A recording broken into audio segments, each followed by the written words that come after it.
वेद समस्त ज्ञान विज्ञान के आदि स्रोत हैं। योग का भी सर्वप्रथम आविर्भाव ऋग्वेद में ही हुआ है।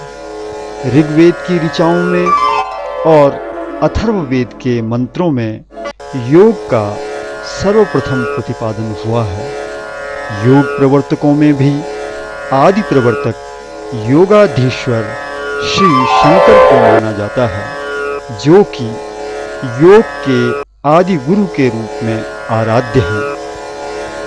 इसी परंपरा में अनेक योगियों की श्रृंखला में युगानुक्रम से श्री सूर्यदेव, श्री हनुमान जी, योगीश्वर श्री कृष्ण आदि हुए।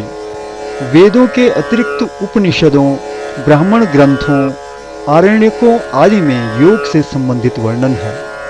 श्वेताशतर उपनिषद संपूर्ण रूप से योग का सर्वप्रथम और प्राचीन ग्रंथ है। इसके अतिरिक्त महाभारत, भागवत, विष्णु पुराण, याज्ञवल्क्य स्मृति, योग वासिष्ठ आदि शास्त्रों में भी योग विद्या का विस्तृत वर्णन है। नारदीय शिक्षा प्रभृति शिक्षा ग्रंथों में भी योग का विशद वर्णन हुआ है। निरुक्त में भी योग से संबंधित विषयों पर चिंतन हुआ है। भारतीय षड दर्शन, न्याय, वैशेषिक, सांख्य, योग, मीमांसा और वेदांत में योग दर्शन का महत्व सबने स्वीकारा है।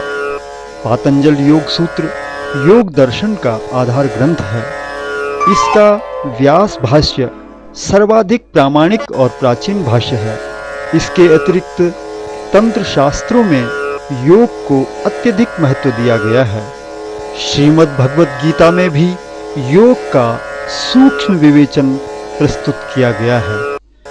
जैन दर्शन में भी योग के ही 5 यम मुख्य साधन हैं, जिनको अनुव्रत कहते हैं। श्री महावीर स्वयं योगी थे। श्री हरिभद्र सूरी द्वारा रचित योग बिंदु और यशो विजयकृत अध्यात्मसार में योग सूत्र के आधार पर योग दर्शन का स्पष्ट उल्लेख है। कल्प सूत्र ग्रंथ के अनुसार पातंजल योग सूत्र में उल्लिखित यम के अंतर्गत वर्णित अहिंसा और जैन मत सम्मत अहिंसा का स्वरूप प्रायः एक जैसा ही है। बौद्ध धर्म के मौलिक सिद्धांत धर्म चक्र प्रवर्तन सूत्र में भी अष्टांग योग का आर्य अष्टांगिक मार्ग के अंतर्गत वर्णन है। बौद्ध ग्रंथों में योग का सर्वांगीण वर्णन है। महात्मा बुद्ध ने योग शास्त्र के अनुसार साधना करके समाधि को ही अपना सर्वोत्कृष्ट साधन माना। कालांतर में आदि गुरु शंकराचार्य का परकाया प्रवेश का दृष्टांत भी योग विद्या पर ही आधारित है।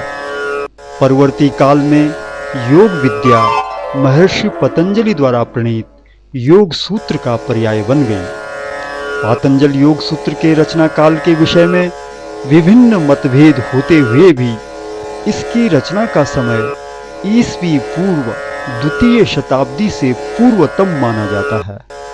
ऐसी भी मान्यता है कि महाभाष्यकार, योग सूत्रकार और चरक के टीकाकार पतंजलि एक ही थे, जिसके विषय में यह श्लोक उल्लेखनीय है।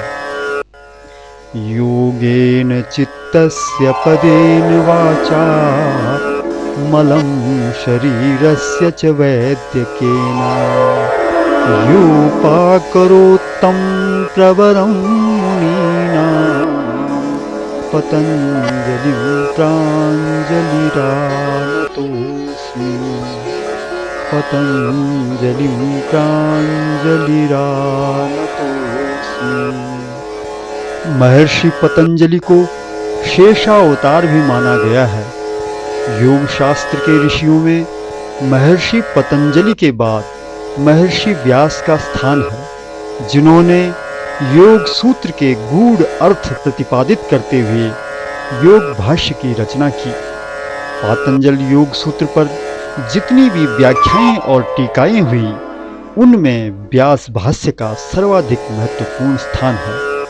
व्यास भाष्य ने पातंजल योग सूत्र के रहस्यों को व्यापक स्तर पर सरल रूप से समझाया है। पातंजल योग सूत्र में 4 पाद अर्थात 4 अध्याय हैं। प्रथम समाधि पाद में योग का लक्षण, उद्देश्य, चित्त वृत्तियों का निरूपण, समाधि के उपाय और समाधि के भेद वर्णित हैं। योग सूत्र के द्वितीय पाद का नाम साधन पाद है। इसमें क्रियायोग, क्लेश, कर्म, विपाक, दुख, दुख हेतु, हानि और हानोपाय का वर्णन है। योग सूत्र के तृतीय विभूति पाद में धारणा, ध्यान, समाधि का लक्षण तथा इनके पश्चात उत्पन्न होने वाली विभूतियों का वर्णन, त्रिविध परिणाम तथा विवेक ज्ञान का निरूपण किया गया है। पातंजल योग सूत्र के चतुर्थ कैवल्य पाद में समाधि, सिद्धि, निर्माण चित्त, धर्ममेघ समाधि, विज्ञानवाद का निराकरण तथा कैवल्य का विवेचन है। योग एक आध्यात्मिक विषय है। केवल कुछ योगांगों को विशेष महत्व देकर योग दर्शन के मूलभूत उद्देश्य को प्राप्त नहीं किया जा सकता है। वर्तमान में योग को केवल शरीर को स्वस्थ, सुंदर, पुष्ट, सुडौल बनाने का एक साधन मात्र बनाया जा रहा है। केवल हठ योग पद्धति और हठ योग पद्धति के भी मात्र कुछ अंगों को ही योग बताकर पश्चिमी देशों, यूरोप, अमेरिका आदि में प्रचारित किया जा रहा है। योग शास्त्र में उल्लिखित इड़ा, पिंगला, सुषुम्ना, सूक्ष्म नाड़ियों को तथा मूलाधार, स्वादिष्ठान, मणिपुर आदि चक्रों को नस तथा मांस से बने शरीर के अंग समझने की मनोवृत्ति योग को भौतिक ज्ञान समझने का ही परिणाम है। समाधि की विकृत व्याख्या योग की अष्ट सिद्धियों को चमत्कार या जादू समझना भी योग के भौतिकीकरण का ही फल है। कुछ तथाकथित योगी और बुद्धिजीवी यह भी मानने लगे हैं कि योग से नैतिकता, सदाचार का कोई संबंध नहीं है, किंतु ऐसा नहीं है। यदि ऐसा होता तो अष्टांग योग के प्रथम और द्वितीय अंगों के रूप में ही यम तथा नियम के अंतर्गत सत्य, अहिंसा, ब्रह्मचर्य आदि नैतिक मूल्यों व सदाचरण को महत्व ही नहीं दिया जाता। वस्तुतः योग का प्रारंभ ही जीवन में नैतिक मूल्यों के अनुपालन से होता है। नैतिकता और सदाचरण को अपनाए बिना मनुष्य का चित्त शांत नहीं रह सकता। यदि हमारा चित्त शांत नहीं है तो योग के अंतिम 3 अंगों धारणा, ध्यान तथा समाधि का अभ्यास ही नहीं किया जा सकता है, क्योंकि इन तीनों का चित्त के साथ घनिष्ठ संबंध है।